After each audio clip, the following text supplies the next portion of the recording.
Tom stood at the entrance of Stellar Academy, his heart beating fast as he looked up at the floating crystal towers that seemed to touch the purple sky. Around him, students of various species moved gracefully through the anti-gravity walkways, some floating, others gliding, and a few using mechanical limbs to navigate the space. He clutched his old Earth backpack tighter, feeling very aware that he was the only one wearing simple cloth clothing. The other students wore everything from light-bending suits to plasma-infused robes. Some didn't wear anything at all, their bodies naturally glowing or shifting like living metal. "Watch where you're standing, Dirt Walker." A tall, crystalline student pushed past him, his geometric body reflecting the light of the three suns overhead. Several other students laughed, their voices a mix of electronic chirps and melodic tones. Tom took a deep breath and walked forward, remembering his mother's words.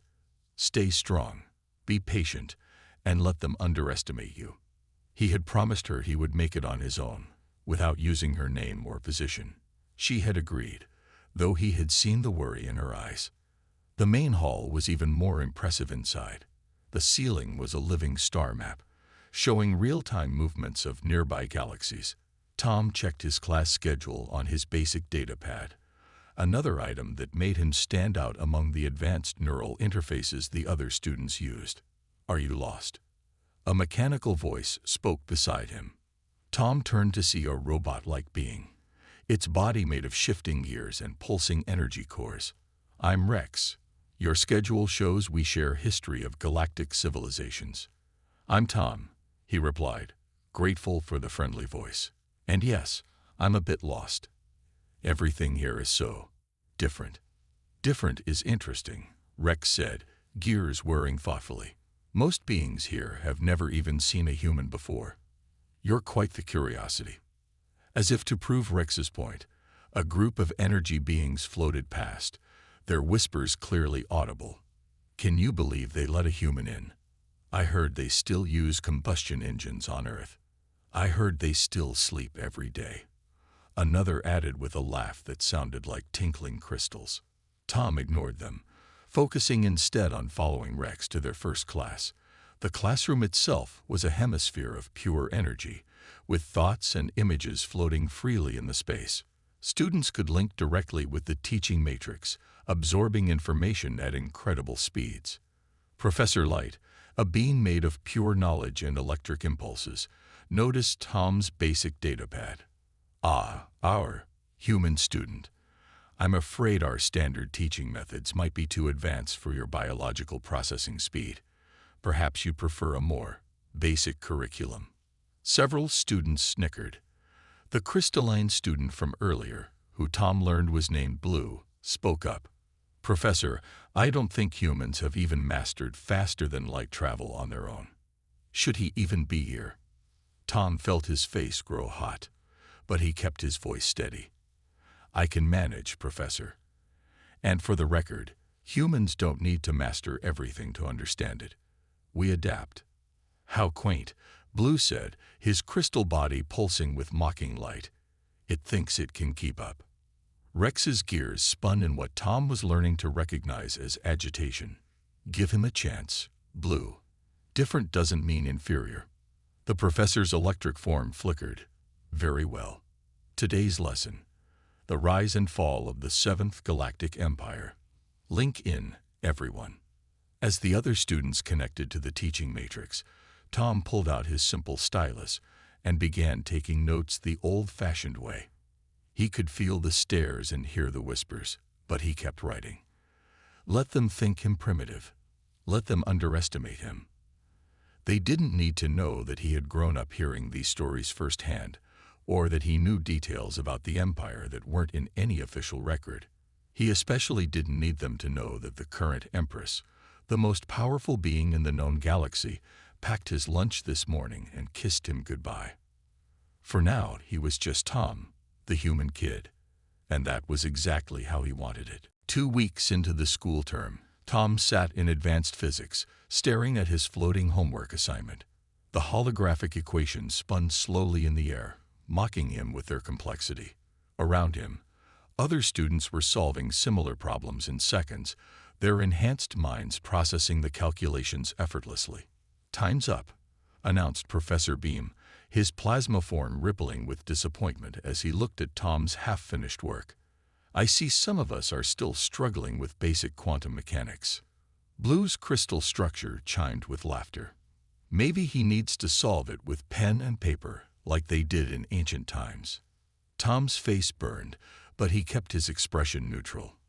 What his classmates didn't know was that he spent extra hours every night studying, making up for his biological limitations with pure determination. While others downloaded information directly into their consciousness, he read and memorized the old-fashioned way. During lunch break, Tom sat with Rex in the anti-gravity garden, watching other students float between the stellar flowers that bloomed with actual starlight. "You know," Rex said, his gears shifting thoughtfully, "your test scores in history and strategic thinking are among the highest in our year." "Blue doesn't mention that part." Tom smiled, unwrapping his Earth-style sandwich. "Humans are good at seeing patterns, making connections.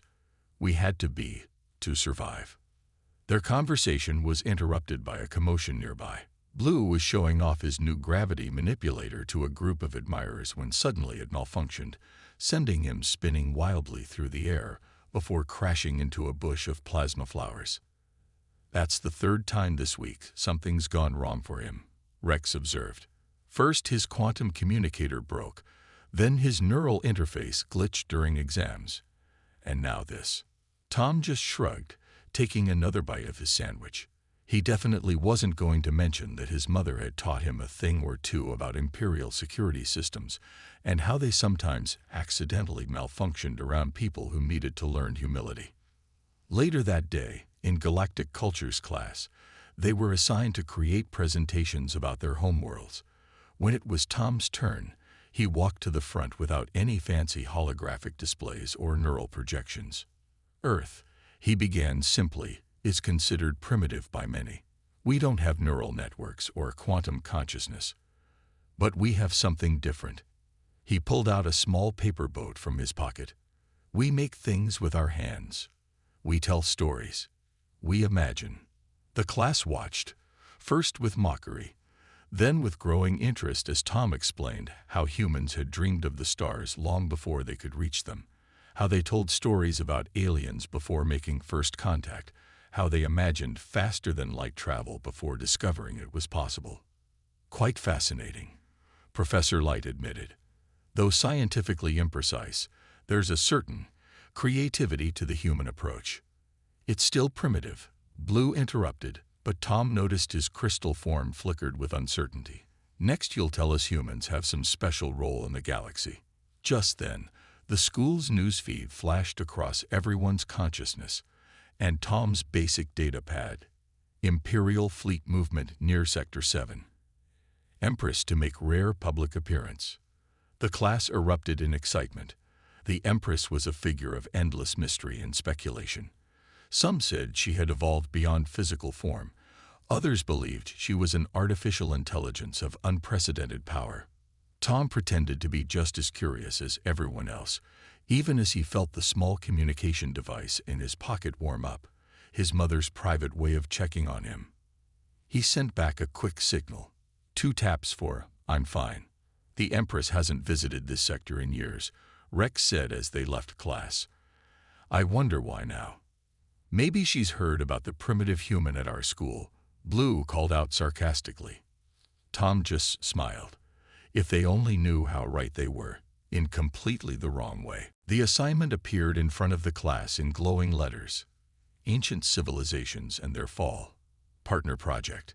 Professor Light's electric form pulsed as he announced, "I will assign partners randomly." Tom held his breath as names flashed across the room. He silently hoped for Rex, but instead the algorithm paired him with Star, an energy being whose golden light dimmed noticeably when she realized she was stuck with the human. "This project is worth 40% of your grade," Professor Light continued. "You'll research a fallen civilization and explain why it collapsed. Begin." Star floated over to Tom's desk, her energy form crackling with reluctance. "Let's get this over with. I suppose we'll have to work at your biological speed. Actually, Tom said, pulling up his datapad, I have some ideas. What do you know about the First Empire's fall? Everyone knows that story. Star's light flickered dismissively. They were destroyed by the great cosmic storm. Tom shook his head. That's the official version. But what if they weren't destroyed? What if they chose to disappear? Star's golden form brightened with curiosity despite herself. What do you mean? Tom opened his notebook, showing hand-drawn star maps and notes. Look at their evacuation patterns. They weren't random. They were organized, planned, like they knew something was coming, something worse than a storm. How do you know this? Star asked, floating closer to examine his drawings.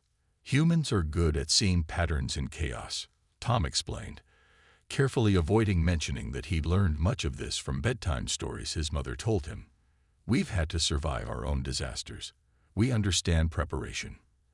As they worked, Tom noticed Star's energy pulses becoming more synchronized with his speech patterns, a sign of growing comfort with his presence.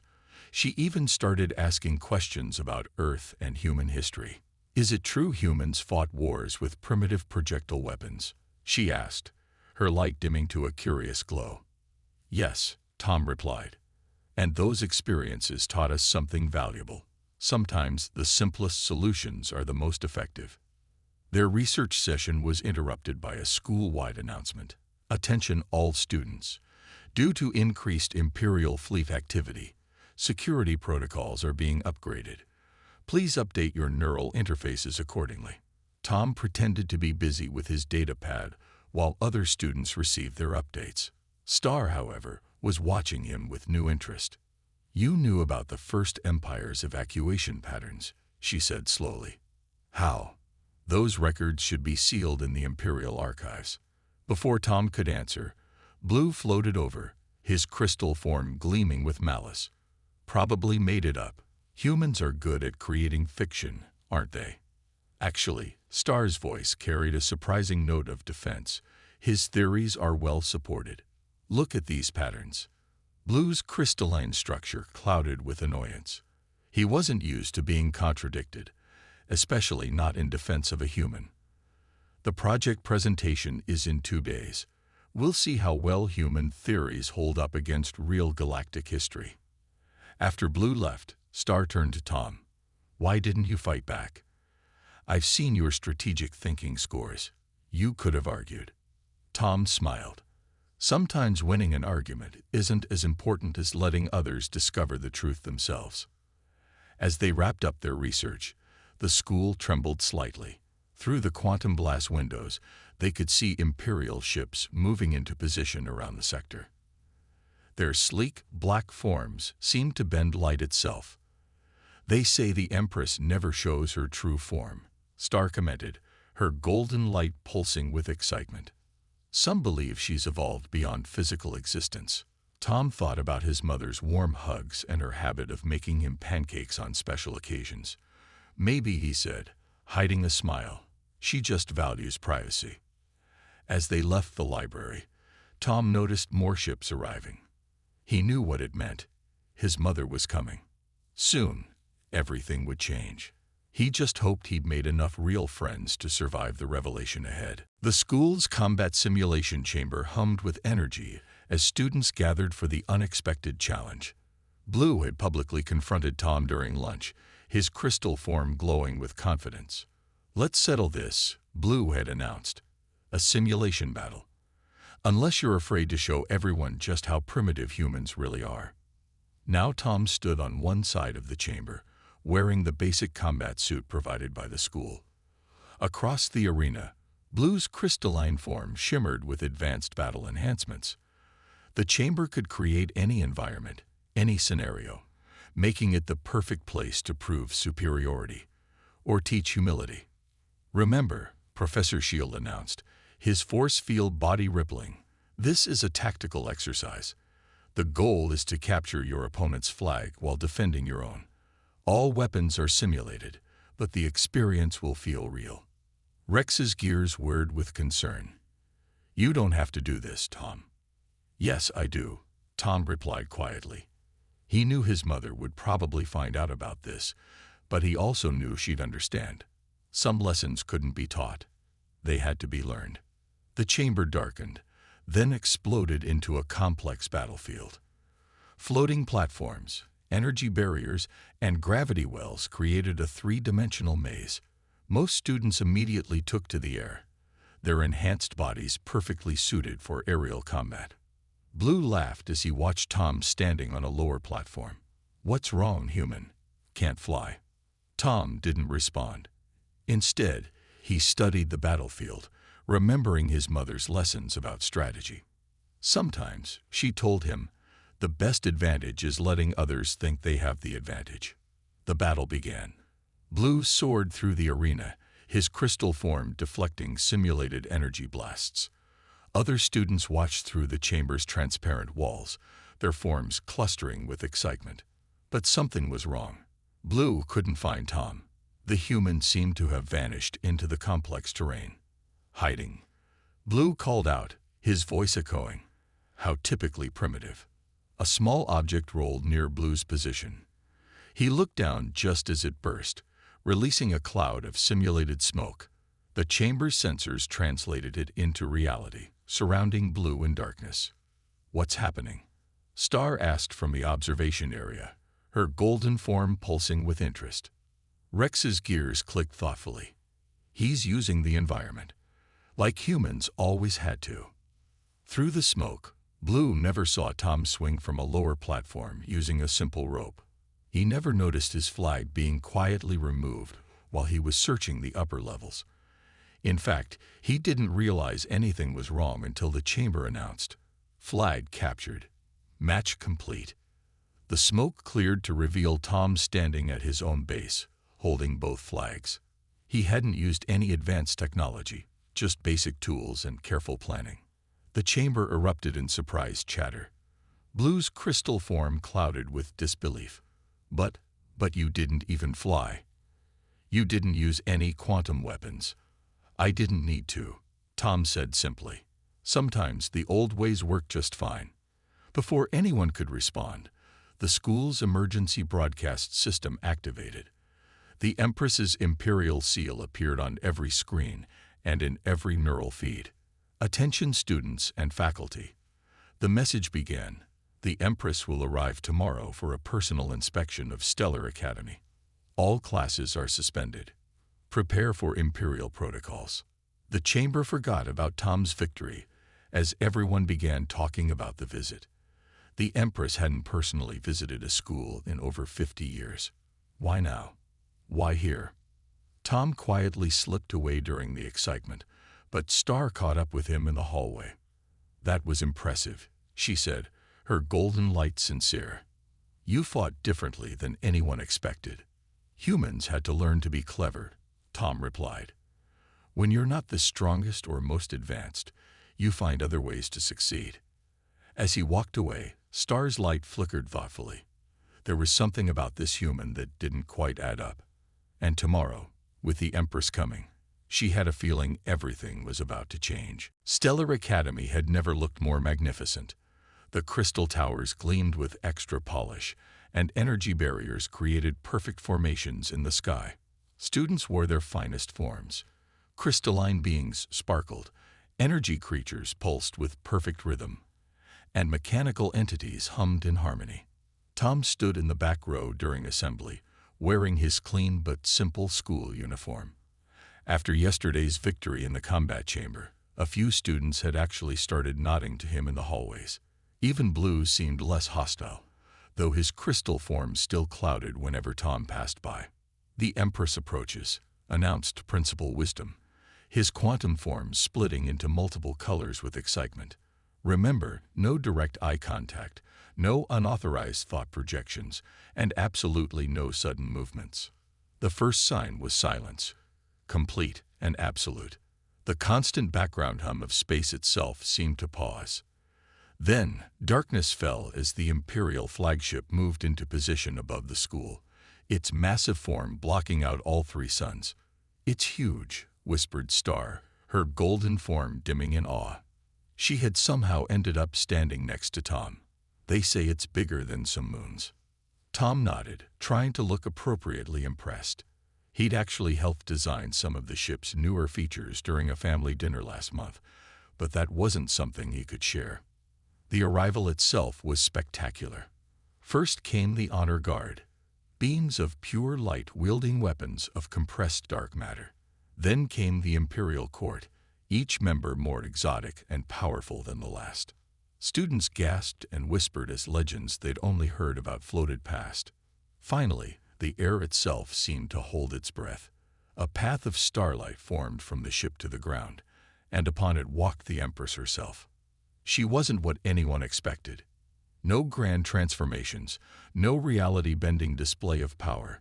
She appeared simply as a tall, elegant human woman, wearing a dress that seemed to be made from the fabric of space itself.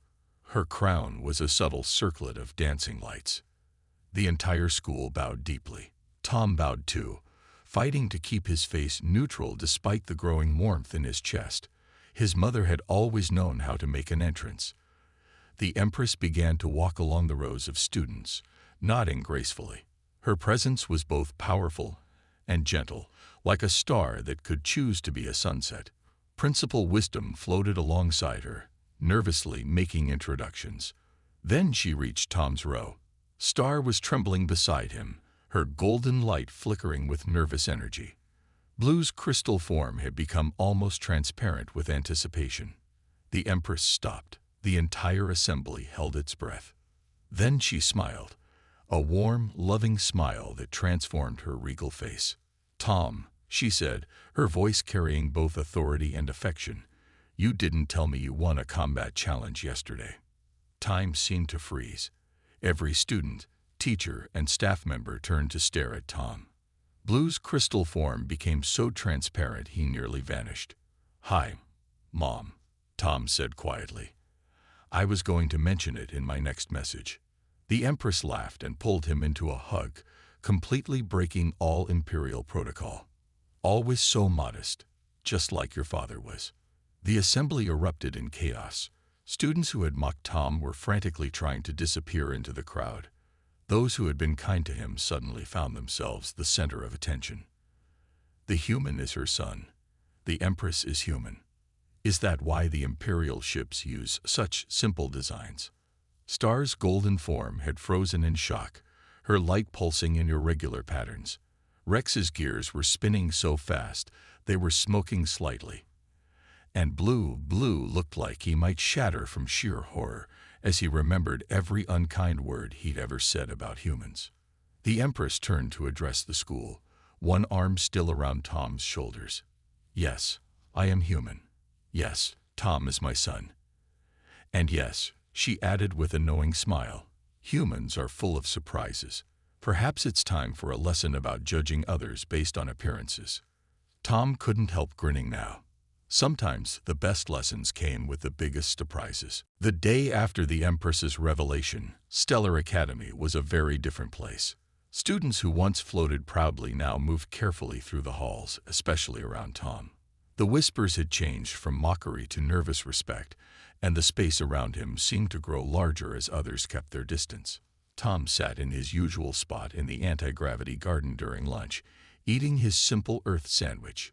This time, however, 2 Imperial guards stood nearby, their light-based forms scanning for threats. "You don't have to stay," Tom told them. Mom agreed I could keep things normal. "The Empress's definition of normal is unique," one guard replied with a shimmer that might have been a smile. Rex approached, his mechanical form moving with its usual steady rhythm. Unlike the others, he showed no fear or awkward hesitation. "Your lunch spot hasn't changed," Rex said, settling beside Tom. "Why should it?" Tom replied, grateful for his friend's unchanged behavior. "I'm still the same person." "Tell that to Blue." Rex's gears whirred with amusement. "He's been in the quantum meditation chamber all morning, trying to process everything." As if summoned by his name, Blue appeared at the garden's entrance. His crystal form was dulled with stress, and he actually walked instead of floating, a sign of extreme distress for his kind. "Your Highness," Blue began, his voice crackling, I mean, Tom. I mean, I don't know what I mean anymore. Tom swallowed his bite of sandwich.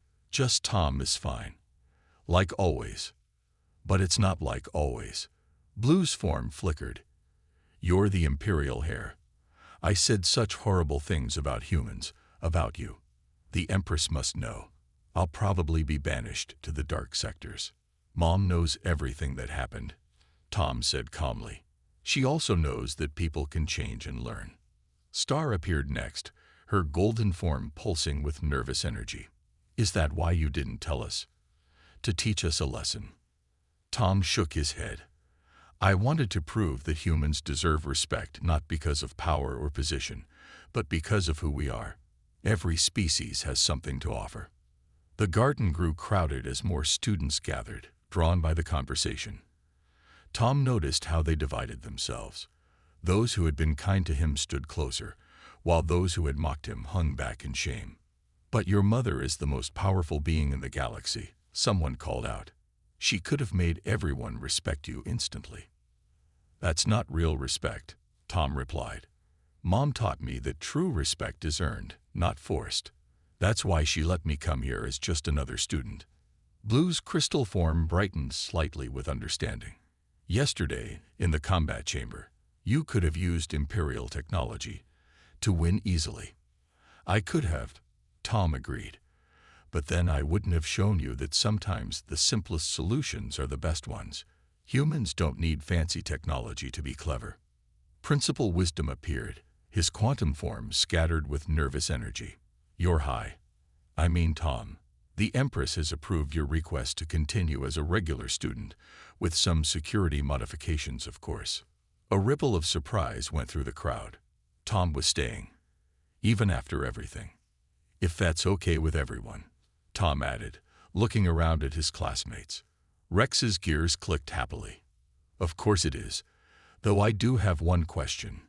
Does this mean I've been best friends with the Imperial Heir all along?